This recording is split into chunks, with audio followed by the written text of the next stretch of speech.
Did you look at 27 pages of FAQ yesterday and have your brain entirely melt out of your ears while you tried to work out what it actually meant for everything all put together and what it meant for the game as a whole? Yeah, kind of me too, but I've spent the last 24 hours mostly trying to piece that together, and I think I have a reasonable handle on it. So, here's a summary of what the changes mean for different parts of the game. I'm going to talk about magic, I'm going to talk about dragons, I'm going to talk about characters, I'm going to talk about infantry, I'm going to talk about cavalry, I'm going to talk about chariots. I'm going to try and tell you what all of the differences mean specifically put together for each of those aspects of the game. After that, I'm going to have a quick run through what I think the meta reads might be. It's very early doors, but I think I've done a little bit of testing, played some testing games, had a lot of thoughts about it. I think I have an idea of which direction the game's going to go into, and that's the speculative part of the video, but we'll get to that at the end.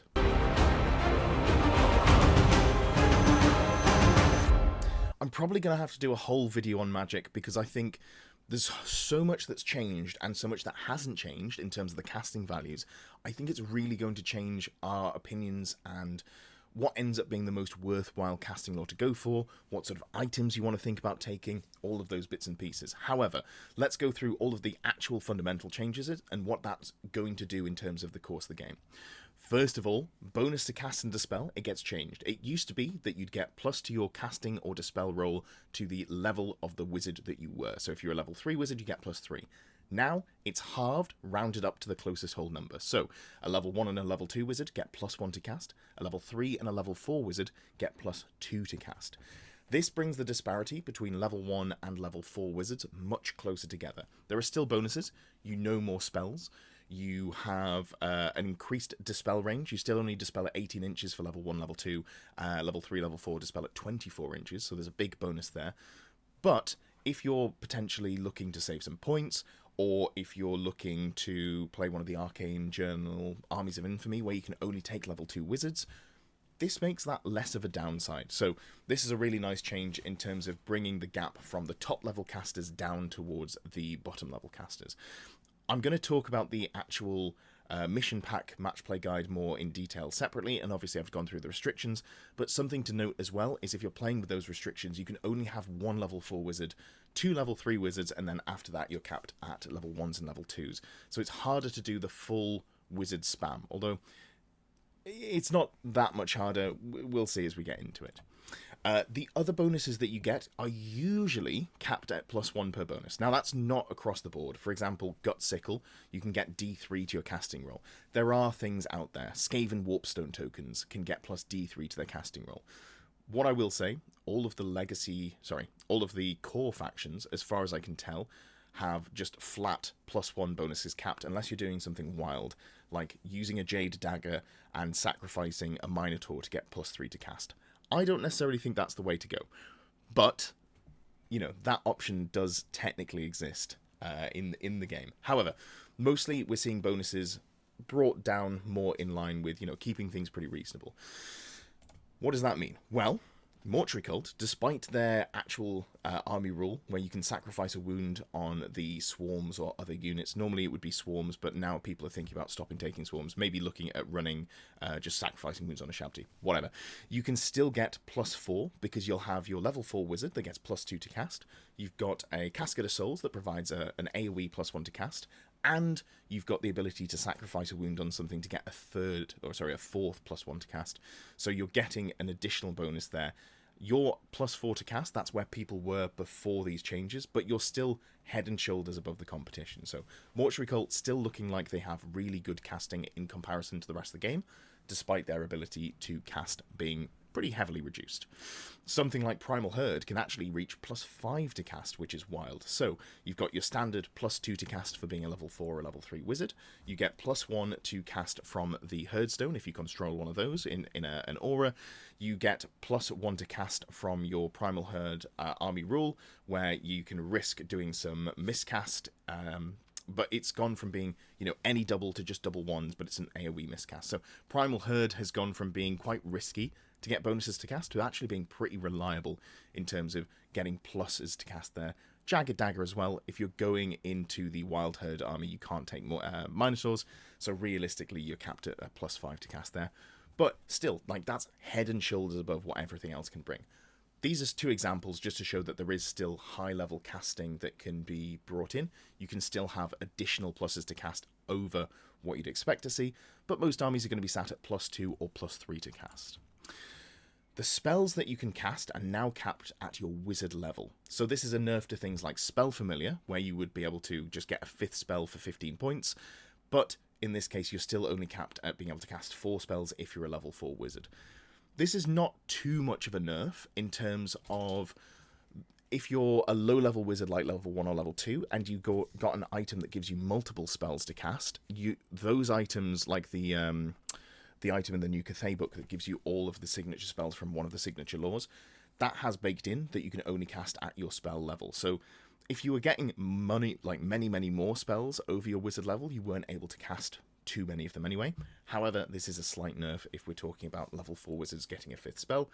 In reality, you'd often find that you weren't casting 5 spells a turn on that wizard, so it's not a huge thing, but it's just nice to have the sort of top-end, potentially abusable situations brought a little bit down, more in line with what we might expect to see.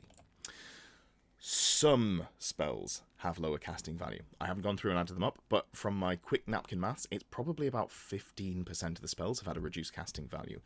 This includes core faction signature spells. This does not include legacy faction casting spells. If you're looking at playing Undead, for example, you're playing Tomb Kings, your signature spells may have been adjusted. Vampire counts, your signature spells have not been adjusted. This is a real disparity between, the armies that are officially supported by Games Workshop and the armies that aren't. So we're going to have to see how that pans out in the future. But, in the case of Vampire counts, they've got pretty easy access to plus to cast, so maybe they're going to be okay there. Hard to say. So, some of the spells have been adjusted, a lot of them haven't, and that means that when you're only casting with like a +2 on a level 4, because not all armies have access to good, cheap, usable +1 to cast outside of, some core items we'll talk about in another video, I'm sure. You might find that actually you look at a spell lore and go, I just can't cast this spell realistically. If I'm in Necromancy or an Illusion, some of those spells are just unmanageable for me to realistically be casting unless I'm going very heavy into Power Scrolls. So there's going to be a real change in how we approach Magic. Miscast on the 8 to 9. Previously, if you rolled it, it was called, I believe, Barely Contained Power. You would get the spell cast, it would go off, even though it was a miscast, it would go off at minimum casting value. Your opponent could try and dispel, but you weren't able to cast any spells at all for the rest of that turn. That's now been changed. It's only for that wizard specifically. It was army-wide, it stopped bound spells, it stopped other wizards. Now, 8 to 9 just stops that specific wizard from casting. 10 to 12, where it's the huge spell, goes off Irresistible Force, that still stops all wizards from casting, but 8 to 9 stops only that specific wizard. So if you want to play a caster-heavy army, while that has been nerfed, some of the penalties that are in place that, punished you for that previously, much less restrictive now, so quite a nice change. Some bound spells are nerfed, and there's not a lot of them, but Ruby Ring of Ruin is the one that's really noteworthy. So Fireball used to be cast on an 8. It's still cast on an 8. It hasn't changed there. Now it's only cast at bound spell level 1, and the Ruby Ring has gone up in points. So a double nerf on a really ubiquitous item that we're seeing in a lot of armies. I don't want to say most. I think how often we saw it really fell down. This time last year, most armies were playing it. This time now, I think it's dropped pretty significantly. And I think it's going to drop again, because now you need to roll a 7 on the dice to get your Fireball off, which is maybe a little less likely to get off than you might expect. And Magic Resist really hurts something like that when you're only casting it with +1 on the dice. Earthen Ramparts got changed as well. This is an absolutely huge change. Now, it is very difficult to actually cast, but you count as being behind a low linear obstacle, but you actually count as being behind a low linear obstacle now. So you don't get impact hits, you don't get hit by stomps, anything in base-to-base contact with you can only take 1 attack per model. So in the case of cavalry, that's 1 attack per rider, 1 per mount. Earthen Ramparts becomes a really, really good spell lore in terms of being defensive. Now, it did get some changes. Travel Mystical Pathways got a nerf as well, so we'll see a bit of a difference there in terms of it's now wholly within. It's used to be you could just sort of extend out past where you were. I think Travel Mystical Pathways is still a good spell, but it's now less abusive. It's harder for your opponent to get out of a really, trapped in situation where you've got that full teleport move. Also, we've got huge changes to vortex spells. Now, first of all, the change to movement when it ends on a unit. Previously, a vortex that hit a unit would just continue going through until it got through to the other side if it ended on top of that unit. Now, if your movement only takes you partially over a unit, you would use the smallest movement to get off that unit. This means that you're not dropping Pillar of Fire through a million units. There's more changes to Pillar of Fire. Pillar of Fire is dead. But this is a good change in terms of vortexes not just going through an entire army and causing some real feel-bad moments for players. Now, they've all, just across the board, all vortexes have been downgraded from having dangerous terrain to difficult terrain. So no longer do you take dangerous terrain tests if you move over them. I guess Chariots still will. But there's a reason for that, and that is if you move over the vortex, you take the damage. So previously, the vortex would have to move over you to get the effect of the spell damage.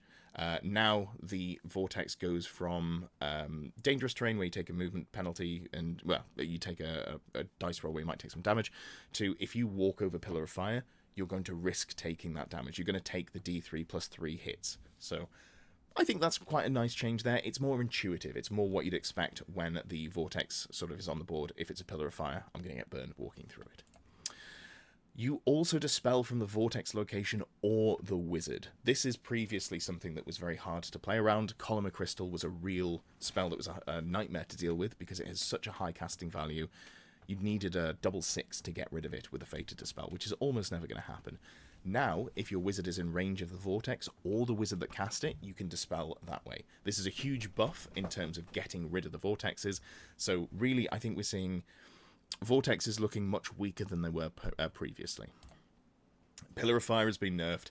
This has gone from pick the direction that it was going to just moving in a random direction. And this has been standardized to other Vortex spells that do damage. This is good. I think this is probably what they should have done. The combo with this and the movement change where it doesn't go through multiple units if it hits them down like a particularly juicy angle. Maybe they could have just made that change and kept Pillar of Fire going in the same direction. I think it's absolutely fine that they didn't. I'm in favour of this being nerfed to the point of not being a huge issue anymore. Next up, we've got characters, and some of these are more relative to the things that they're riding, but just sort of general changes to characters if we think about them. First of all, the Ogre Blade is going from 65 points to 75 points. What does this mean? It means that you can't combo it with a 30-point magic item like Talisman Protection that gives you a ward save. Why is that important? Well, it's the best melee item that a lot of armies can take, and you can't combo it with a ward save anymore, or you can't comfortably combo it with a ward save anymore. So it makes it much harder to run this, and you're probably not going to see this unless you've got some sort of defensive capabilities built in already. Looking at you, Warriors of Chaos, where all of your characters have a ward save already, so you don't have to pay for that. With that in mind, Ogre Blade is still very good, but you can't really combo it with anything that's good. You also can't combo it with the Lore Familiar if you wanted to go for Spectral Doppelganger shenanigans, which wasn't necessarily good, but also it's just something that's gone away now. Next up, challenges. Now, there's some big changes to the ways challenges work. First of all, if you go into a challenge, Overkill soft caps at the initiative step. What does that mean? Well, if you make your attacks and the person that you're fighting in the challenge dies, let's say you've got a Chaos Lord on Dragon who's gone into a challenge against a unit champion, a skeleton unit champion. The Chaos Lord makes his 5 attacks. Great. Perfect. Kills the skeleton, does 2 wounds of overkill. Previously, you would then make all of your dragon attacks and your stomp attacks. Now you do not do that. It stops at initiative step. All attacks are declared at initiative step, so if you roll out, for example, a Bretonnian Lord on a Hippogriff, they're both at initiative 5. If you roll out your attacks for the Brett Lord first, and the unit champion that you're trying to fight dies, you still get to make the same initiative 5 attacks on the Hippogriff because they're declared and resolved at the same time. You just can't roll all of the dice simultaneously. Don't worry about that. But it is important that you actually consider initiative steps. So most Dragon Riders are going to really struggle with challenges because if you're looking at Elves specifically, which is a lot of the Dragon, the Dragon pool, they have initiative 6 on their Lords. They also have strikes first, which means there is no way, as far as I can tell, to strike behind a Dragon. Basically, you're always going to hit for your dragon, which means that you almost want to just use hand weapon and shield so that you don't risk killing the thing that you're in combat with, so that you get to make 6 high value attacks with the dragon or potentially the stomps to finish them off. Little bit of a weird situation to be in terms of characters looking to get locked out of, overkill. This is a really good change because it means that you're not going to find that dragons can run around solo and just win fights into basically anything into the game. Have I been doing this for a long time? Yes. Do I think this is a good change? Absolutely. I'm so pleased to see this. We actually have reason to take things that are able to just stand there and take a dragon to the face and go, this is a mistake that you've made. I'm going to win this one. Not on wounds. You're going to kill me. You're going to do a point or two of overkill. I'm going to win massively. So really good stuff there. Secondly, impact hits. Impact hits have been ruled to not work in challenges. So they happen before the challenge. You cannot choose where the impact hits goes. Keep that in mind. If they're below Unit 5 rank and file models, there is, impact hits work slightly differently. But you were going to win that combat anyway. So assuming you're just going into a regular unit, the impact hits happen first. So you'll kill maybe 3 or 4 rank and file models. Then you go, the challenge is declared, you go into the challenge, you hit the unit champion, you do maybe 1 or 2 wounds of overkill. You're still going to have a much easier time winning combat versus, the dragon, because the dragon is entirely locked to a challenge. All of their damage goes into that unit champion. Now chariots can't be fully locked in, which is, I think, a really good change. This change pushes people towards thinking about chariot characters. This is something that I've been wanting to play around for a while. Anyone who's watched the channel knows that I absolutely love Heralds of Darkness, so this is something that I'm going to be playing around with, and hopefully we're going to see less ridden monsters and more ridden chariots. I think that's just a good change. Chariots are slower, they're not as oppressive, it's easier for you to deal with them as an opponent. It's a more interactive game state, and they're just cool. So hopefully we see those changes come in. Unit strength and the close honor bonus for combat res. You now have to be unit strength 10 to get +1 combat res for being close order. That is not going to happen a lot of the time. It will never happen on a chariot because your unit strength fly flat for being on a heavy chariot. The only dragon in the game that gets it stock is the Chaos Lord on Dragon, but you might not be running the Chaos Lord on Dragon. And it's got Impetuous now, which is a slightly odd change, but, it's fine. I can live with it. You can take the Exalted Lord on Dragon, which is a Toughness 5 dragon. I'm going to talk about that more when I talk about specifically Chaos changes, but just know that if you see a dragon across the table from you, unless it's Chaos and it's specifically a Chaos Lord with basically no upgrades, it's going to be unit strength 9 or less and not get that +1 combat res. This is really big in terms of the infantry push-pull, winning challenges, winning combat res, all of that good stuff. Capped armor save. Yeah, so if you're riding on anything that isn't a horse or you're on foot, the best armor save you can get is a 3-up armor save. This is absolutely massive. So keep in mind, this is monsters, this is chariots, this is war machines. 3-up armor save, best you can get. You can still stack saves. You could have a 3-up save, a 5-up ward, and a 5-up regen, but again, there's a 500-point cap on characters, so you're less likely to see that on dragons unless you're looking at maybe one of the elf lords, which can do those sorts of shenanigans. But yeah, dragons looking just a little bit less tanky, a little bit less survivable, doing less, bringing less close order, combat res, all good stuff there. Infantry get parry. This also applies to characters. If you are regular or heavy infantry, if you have a hand weapon and shield in combat, you get +1 to your save.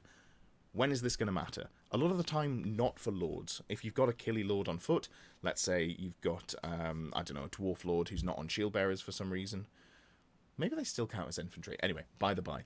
Let's say you've got a character that you've tooled up and you want them to be doing damage. Probably don't have hand weapon shield.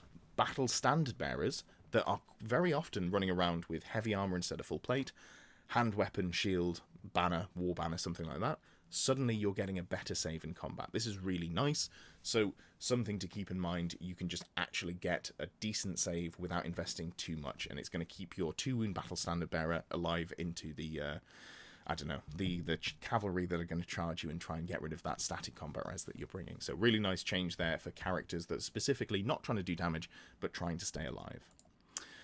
Monster scoring. Now this goes again to the dragons. If your unit strength is affected by the number of wounds you have, so for example, ridden monsters, if you are below 25% of the starting wounds at the end of the battle, you will give up 25% of your points, or it might even be 50 points. I'll have to double check that one. So many changes that my brain is a little bit frazzled. Apologies for that. Anyway, you're going to give up points if you're a 1 or 2 wound dragon at the end of the game. That's what that effectively means. This is really big. I can count on one hand the number of tournament games in person that I've played recently where my dragons died. Doesn't happen all that often. Dragon got to 1 to 3 wounds. Hell yeah, there's a lot of times that I've got to quite low wounds with a dragon and ended up just running away for the rest of the game, winning because I didn't give up any of that sort of 500, 550 point character.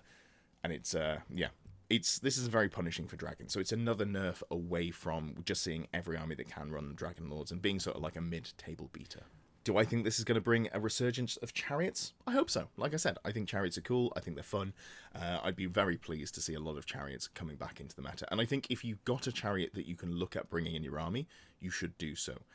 Something else to think about is it's much easier to sync up your initiative to the additional attacks that a chariot can bring. How do I mean? Well, if you're not an elf, bringing a great weapon means that you're going to be striking at initiative 1 or initiative 4 on the charge after you've got the plus initiative on your charge bonus.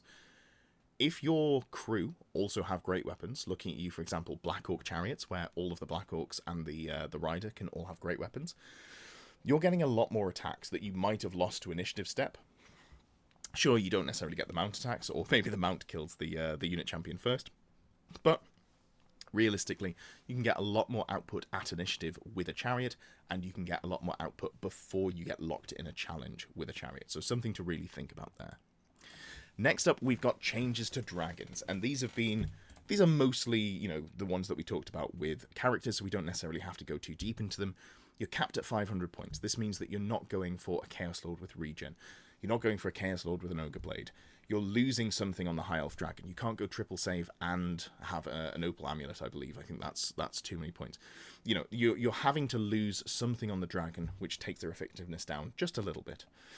You're capped at a 3-up armor save. Talked about this again. Not all of the armies could do it, but for example, the Dark Elf Dragon could have a 2-up save against non-magical shooting. The High Elf Dragon could have a 2-up armor save at all times. Makes it very tanky. Wyverns, the Black Orc on Wyvern could have a 2-up save and just tank things fairly indefinitely. Now you're capped at a 3-up armor save, which means that against AP2, which is a lot of the AP that we're expecting to see in the meta, or just things that are good at the moment, you're going to be getting only a 5-up armor save. So you're losing more wounds than you would be in previous games. Poison attacks are now capped at 2 ranks. And what do I mean by that? Well, if you're shooting at a large target, if you stand still and you have volley fire, you can volley fire. That's the same. But if you have moved and you can't volley fire, so except for Royal Host, you now can only see with the 2nd rank of models with a large target. You can see past other units as well, but you can't bring a big Poison Death Star teleported around the board, which is also, Travel Mystical Pathways has been nerfed, so that build was maybe dying anyway. You're not going to be taking 100-odd poison attacks from a big brick of infantry into your dragon. This is a real buff to dragons, and this is not something that I necessarily was expecting to see, but I am a little bit pleased to see it. Close Order Combat Res, we now don't get it on dragons, with the exception of if you've got a Chaos Lord on dragon with basically no upgrades, because it's like 480 points before you buy any, even hand weapon, a flail and a shield or whatever for it. So Chaos Lord and Dragon can get unit strength 10. A High Elf Dragon with the Circlet of Atrazar, which is a 55-point magic item that would only give it +1 wound. It would give it no other effects. Probably doesn't feel worthwhile for the High Elf Dragon, but there is a world that you can do it if you really, really need unit strength scoring. Unit strength 10 outside of core, which I don't think you're going to need, but, something to consider. Yeah, there we go. We've talked about the Chaos Dragon already.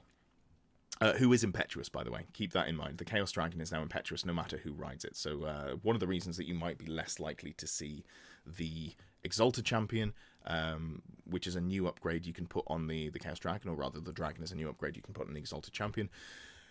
You've only got a lower leadership. You've got leadership 8 on there. Impetuous has changed so that instead of rolling 50-50 on a 4+, you're able to act normally on a 1-3 after charge. Now it's a leadership test using your own leadership. Yeah, anyway. So, challenge and overkill changes. We just talked about those in pretty great detail. Not going to go into them again, but this does nerf dragons very significantly.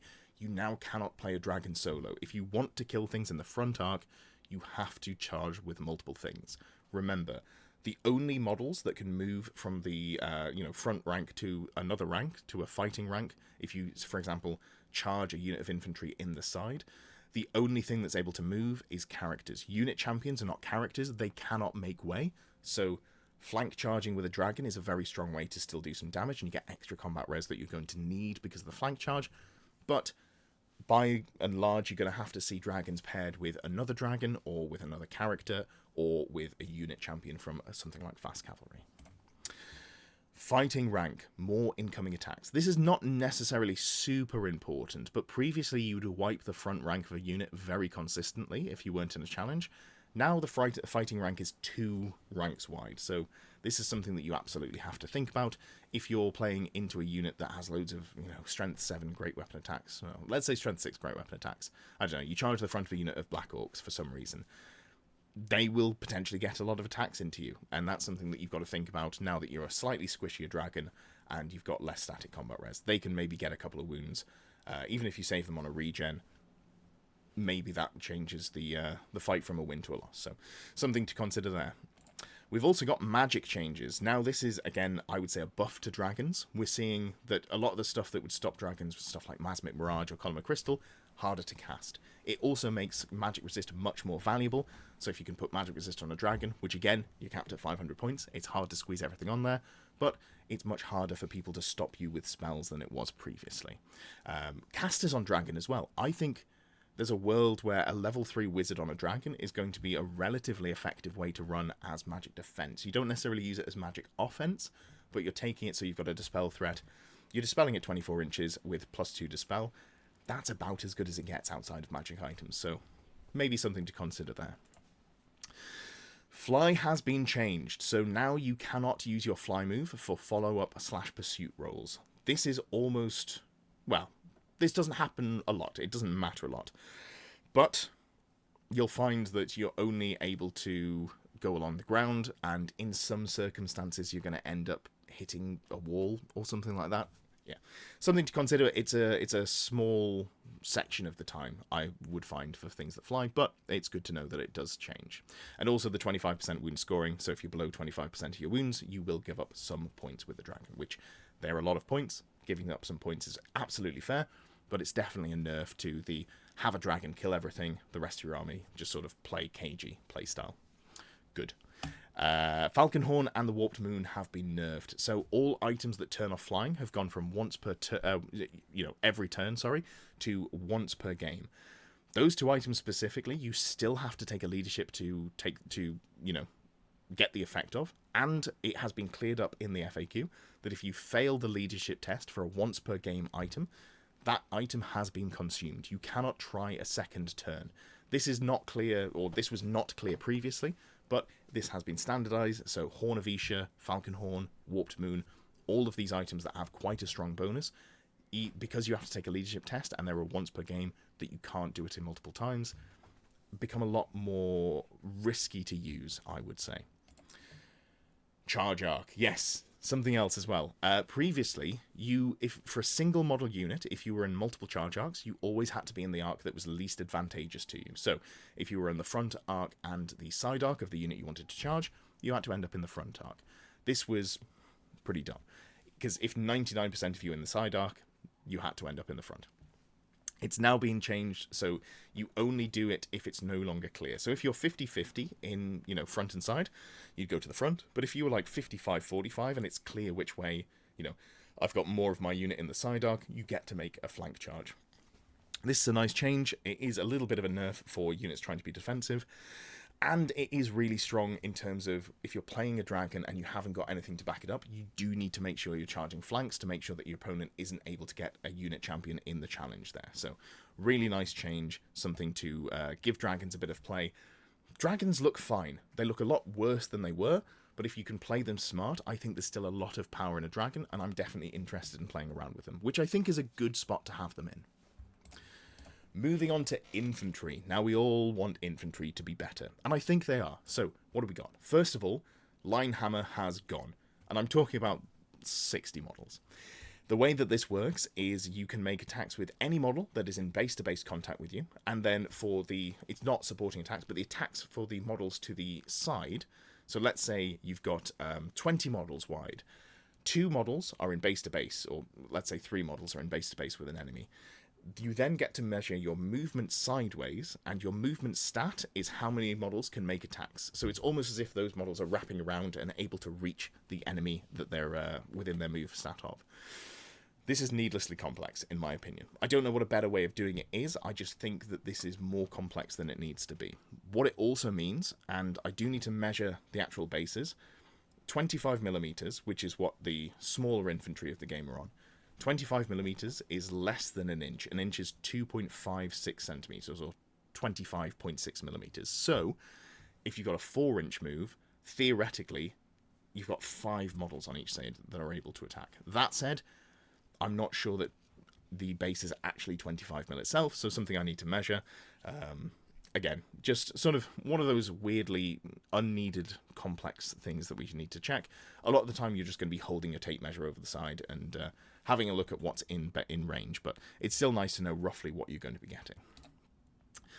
Fighting rank and supporting attacks. Now, the fighting rank has been changed for infantry specifically, and this is regular and heavy infantry only, where you get fighting rank in not 1 rank, but 2 ranks. So you're not in base to base. I got this wrong when I was looking at the FAQ yesterday. You only get to make 1 attack if you're not in base to base. So it's as if you're, in the front rank, but you're not actually touching the enemy's base. But that does mean that you're going to make 2 ranks worth of attacks, basically, as long as you're not dead before you get to make the attacks, which is something that infantry are going to struggle with. Maybe we take earthen ramparts a lot more. Supporting attacks then come from the 3rd rank, so if you're going with a spear, you can have 2 ranks of fighting rank, and you can have a 3rd rank with the spears. Spears are not looking super exciting, I would say. If you've got troops that have spears, such as, for example, Elven Spearmen or Lothan Seaguard, you might find that you actually just want to use your hand weapon and shield because of the other rules that come with it. Frenzy and Impetuous have been changed, and also Warband. So Frenzy is now you only get the extra attack on the charge. Impetuous is now a leadership test instead of a 4-up roll to see if you get to control your unit if they're in charge range. But also Warband has been changed to say that you do not get to use the leadership bonus for your ranks for the Impetuous roll. It's a roll without the modifiers of Warband. So if you are, you've got some big units of, let's say, Orc Boys, you've got a good leadership against panic, but you're pretty likely to end up in combat anyway. So maybe just slap Frenzy on there anyway if you can do. Something to consider. Challenge Protection. This is what we've been talking about with the characters. You're going to get a lot more value out of your unit champions in terms of overkill being capped at initiative step. You're going to find that normally what would happen is a dragon would go into a unit, they would hit the unit, they'd be challenged out by a unit champion, they'd win combat by 1 or 2 combat res, the unit of infantry would move backwards a couple of inches, they'd give ground or fall back in good order, the dragon would follow up, and then would absolutely rip them apart on the next turn. What's going to happen here is the dragon's going to go into the front of the unit unsupported, get challenged out, lose combat massively on combat res, potentially break and flee because they're double outnumbered, so anything other than a give ground becomes an actual flee move, and that's really risky for a dragon. So infantry looking way better into lone targets with that challenge protection. Impact hits do get to hit the unit beforehand, so we've been talking about this already. Everything sort of interlinks. Chariots are pretty good into infantry, something that I think is great. It's nice to have a little bit of rock, paper, scissors that we'll look at in a second. And sorry, I've already talked about this a little bit. 2 ranks, fighting ranks. So this is, again, only regular and heavy infantry. This doesn't apply to monstrous infantry, which is a shame, because they'd only get 1 attack anyway, so I think it would have been fine. But they wanted to specifically buff regular and heavy infantry, which I think is super reasonable. We're also seeing a new special rule called Massed Infantry, which gives you +1 combat res if you outnumber the enemy with unit strength. What does this mean? Well, as long as you've got more than 10 or 11 models, you're always going to get +1 extra combat res into dragons. Dragons have lost 1 combat res. This makes the push and pull of combat res into a dragon much closer. Well, not even closer. I think just skewing heavily in infantry's favour.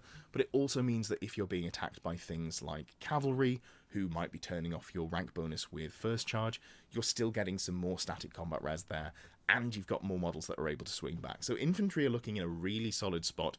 I think these are a great suite of rules. I'm very interested to see how they actually perform on the table. Parry save as well. Now, this is one of the reasons I was saying that you probably don't want to be using spears. If you have a hand weapon and shield as an infantry model, you get +1 to your save, to a maximum of 3+.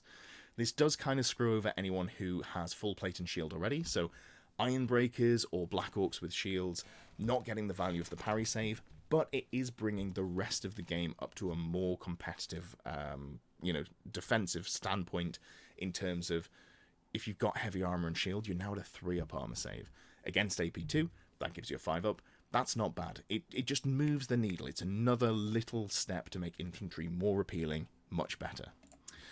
You also get to choose which weapon you use every 1.1 combat phase. So you don't have to go, okay, well, this turn I need to use my shield wall rule, so I have to use my hand weapon and shield, but that means I'm going to be locked in with that rule forever. No, you can go hand weapon and shield to, soak a charge, maybe you win on combat res, then you follow up, let's swap to halberds. Let's get the benefit of using a halberd in combat. So some really nice flexibility here. This is not just for infantry, this is for all models, can choose which weapon that they use in the 1.1 phase, but I think infantry benefit from it the most because they're really going to want to set up to absorb a charge, and then after that point go, now let's try and do some damage with halberds.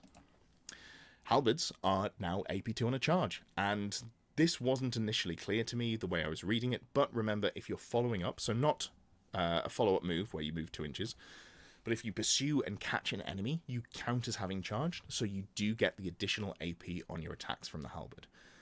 Why is it worded this way? It's worded this way so if you follow up, if you pursue and you catch, or you charge, and you have halberds, you do not get the additional AP if your opponent then flank charges you. You can only get the extra rules from all of the new weapons or the new changes, so halberds, flails, morning stars, and lances. You can only use the buffed attacks into the unit you either charged or followed up into.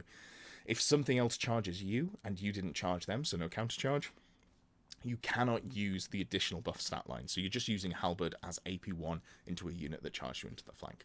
Hopefully that makes sense. Cavalry, cavalry, cavalry. What's changed for cavalry? Well, not a lot, but things around them have got better and or worse. So let's have a look at the changes here. Line hammer has been capped. This is also applying to cavalry. This is for all units. This is not just infantry. It doesn't matter much. You weren't typically seeing cavalry run, 10, 12 wide, but it is something to consider because you can't make attacks past your movement value.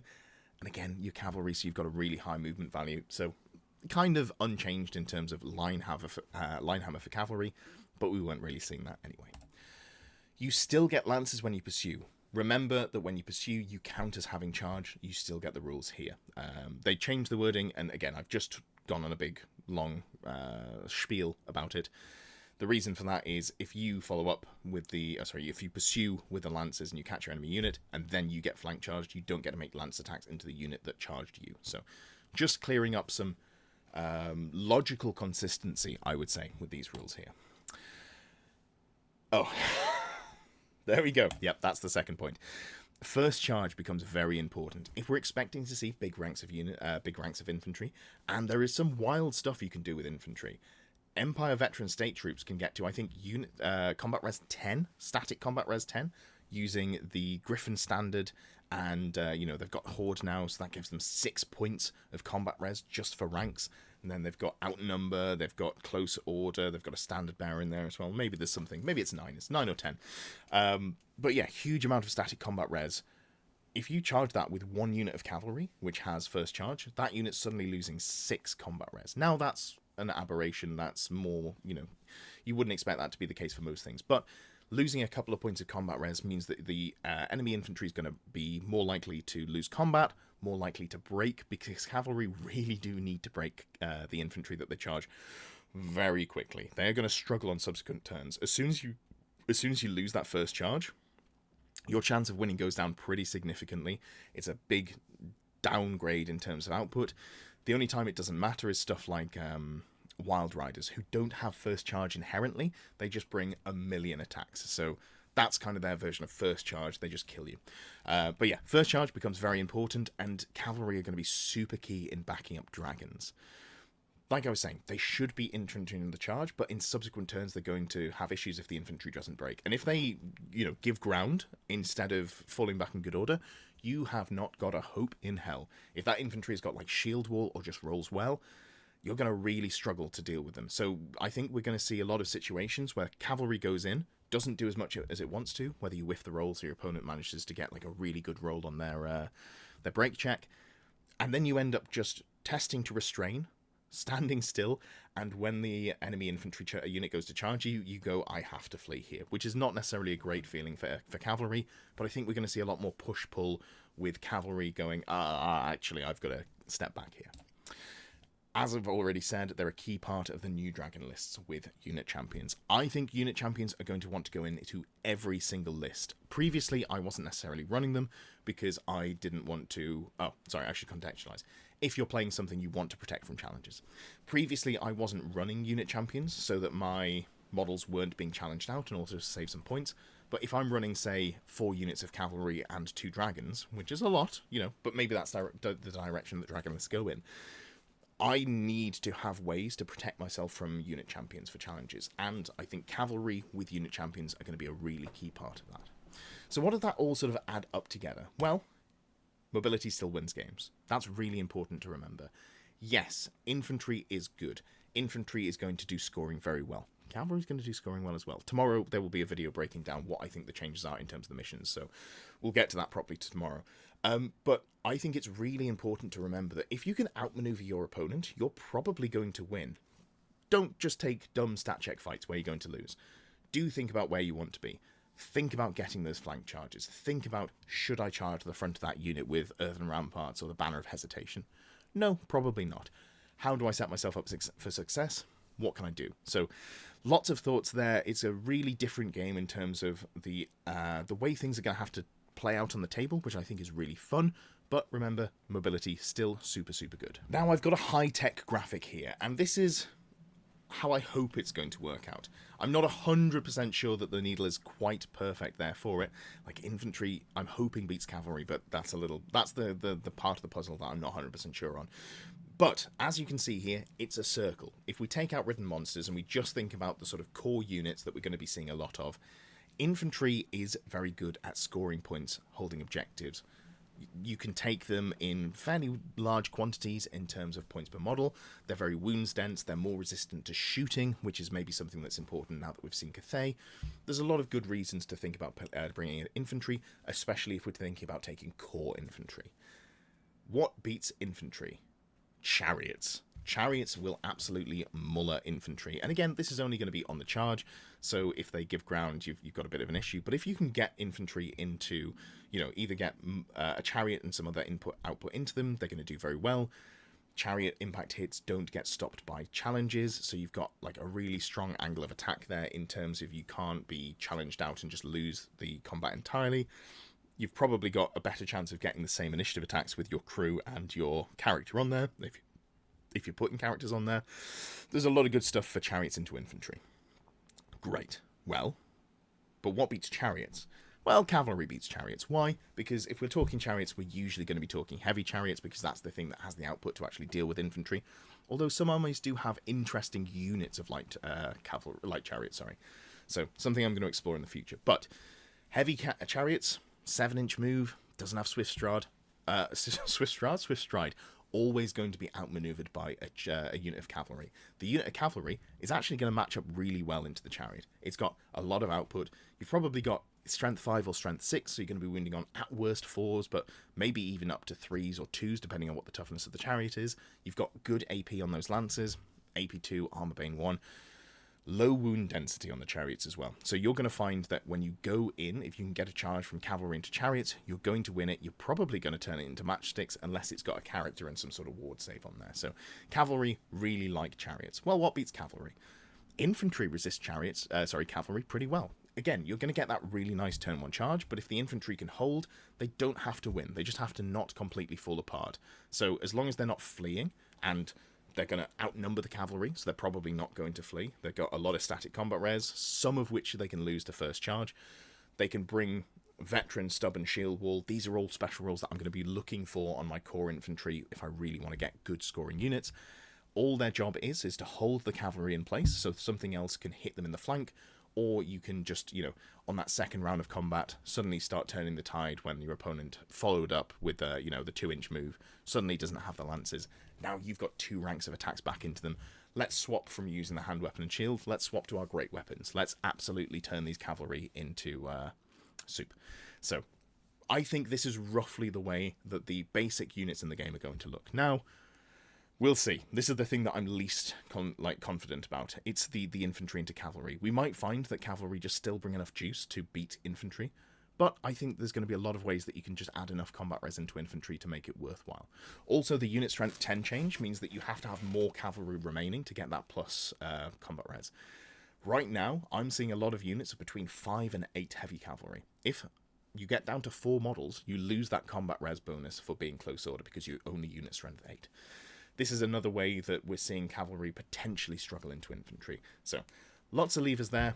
Roughly what I think is going to happen in terms of the push-pull of the meta. So, what am I thinking for my general read on what the meta is going to look like? Well, first of all, dragons still feel playable, but they're more limited. I think they are going to be in a pretty healthy spot. So if you want to use a dragon, you probably have to support them, or you have to, maneuver much better. You have to get into the flanks of units. You can't just frontal charge an enemy unit and they have no recourse against it. This is really good for the game. This means that people who like dragons can still use them, but they have to play them better, and people who had to play against them have a lot more tools to deal with the dragons. So, really good stuff there. They're also... the mounts with the same initiative as the rider go up in value. Royal Pegs, Hippogriffs, everything that's initiative 5 that goes with a Bretonnian Lord that's initiative 5, really nice. If you can squeeze all of your attacks in at the same initiative step, really good stuff. I don't think there's many armies that can do that. Maybe Chaos Dwarves can do it. I'd have to have a double check there. But yes, so you want to try and have the same initiative so you can get as many attacks out so that you're less limited in challenges as well. You do need support from a second character or a unit with a unit champ. And this is just something that was kind of the case already, but now it's just 100% of the time. You can't park a dragon in front of an enemy unit because if the enemy unit charges you on their turn, you're probably going to lose and be double outnumbered. And probably run. So you've really got to be careful about the fights that you pick. You need to make sure you've got support. It means that you've got still ways to make dragons do a lot of damage, get a lot of value out of them, but they're less oppressive. Chariots become much more appealing for solo characters. You can do what I was doing with dragons before, but do it with chariots. The range on it is way lower. You've only got like a 13-inch declarable charge range. That's way better for the game. So it's much harder to be really oppressive with chariots because you can put the impact hits in and they still get a lot of value there. And they're also cheaper. So chariot lords might become the new dragon lords. I'm not sure on that, but I think they will take up an interesting spot in the meta at the very least. Again, lower cost, impact hits, all good stuff there. And it's easier to sync your initiative. I've said that loads of times. Just take loads of great weapons on your crew and the champion as well, the character. Light chariots are kind of nerfed, and that's to say, if you put a light chariot into a unit, it can be shot at.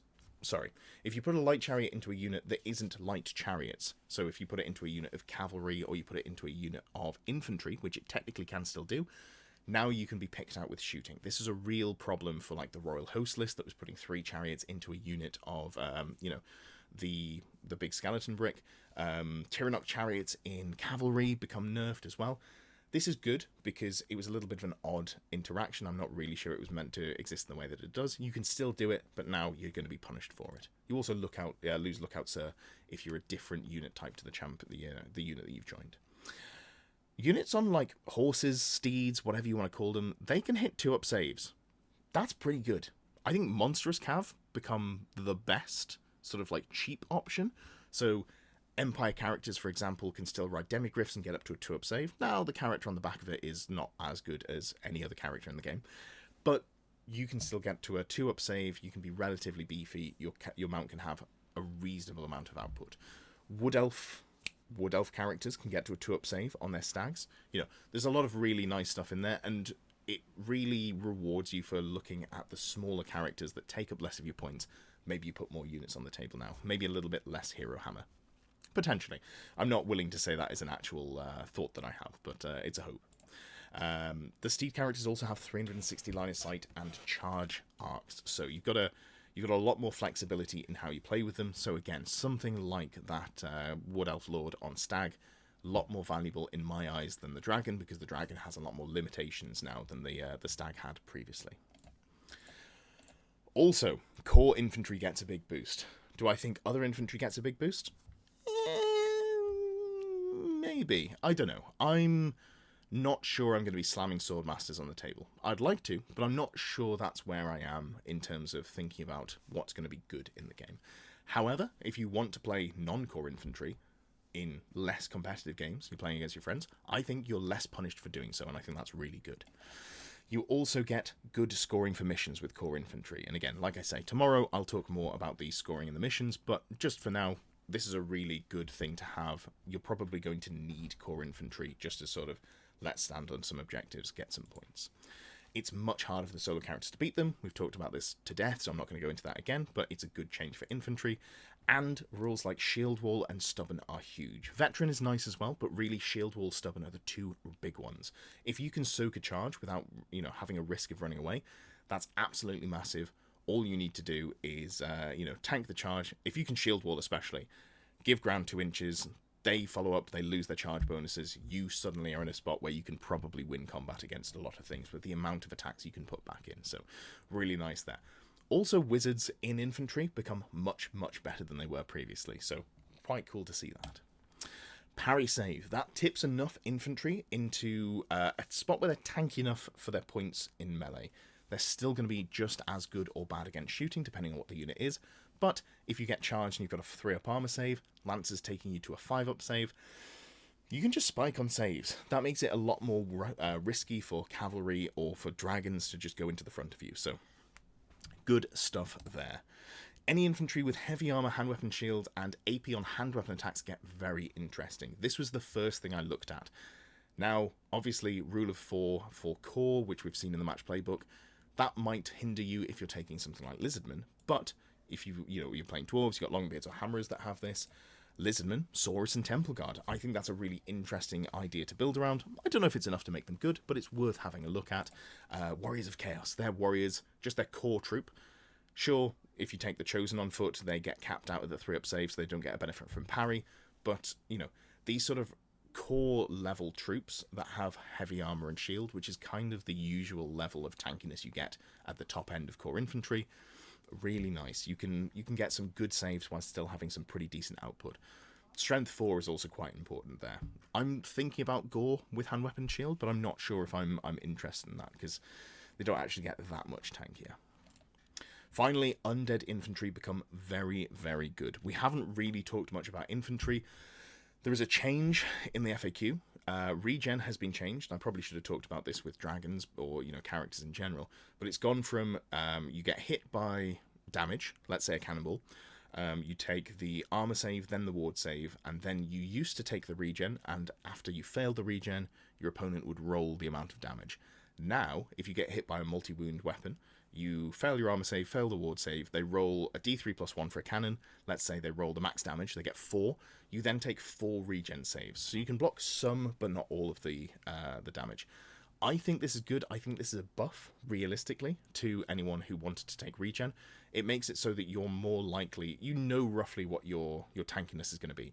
If you're rolling more dice, you're more likely to get closer to a consistent average. So you're less likely to just fail to pass all of your regen saves. Less likely to pass all of them, but you know roughly how tanky your model is. Anyway, the way that was changed means that you technically get regen saves against everything now. So if you walk through dangerous terrain, you get to take a regen save against the wound that you've taken. If you crumble after taking wounds for combat res, you do get to take regen saves. Do I think this is intended? I'm not sure. If it's not, I hope it gets fixed soon. But as it stands, when you crumble, you do get to take a regen save. So just something we're going to have to deal with. And infantry for undead were already very good. They're even better now. So you're going to see a lot of core infantry, I think. A lot of really good scoring lists for undead. Maybe they sacrifice some of that output in terms of just being a real brick wall that's hard to get points from. Cavalry became good down 2 different axes. They were already good. Mobility, absolutely incredible. What else are they good at? Scoring for missions. I'm going to talk about this more tomorrow, but I think light cavalry with skirmish is going to be incredible at scoring. You can get unit strength 10 very easily. If you're skirmish, you can hide. You can just sort of dart them out when you need to. First charge on your heavy cavalry is absolutely mandatory. If you can bring heavy cavalry to turn off enemy, rank bonuses, that's going to be one of the ways that you can get through those big bricks of infantry, especially undead, where they've got so many wounds and you have to really just punch through them in one go. First charge, absolutely mandatory. And as I said, mobility is still very strong. Don't, use the stat that you've paid for. You've got really good movement. Use it to outposition your opponent. The game is potentially going to be a little bit slower. I'm not sure it's going to be a lot slower, but I think we're going to see a little bit slower of a game. So mobility is going to be very, very good here. Chariots. They have potential for meta counterplay. This is not guaranteed.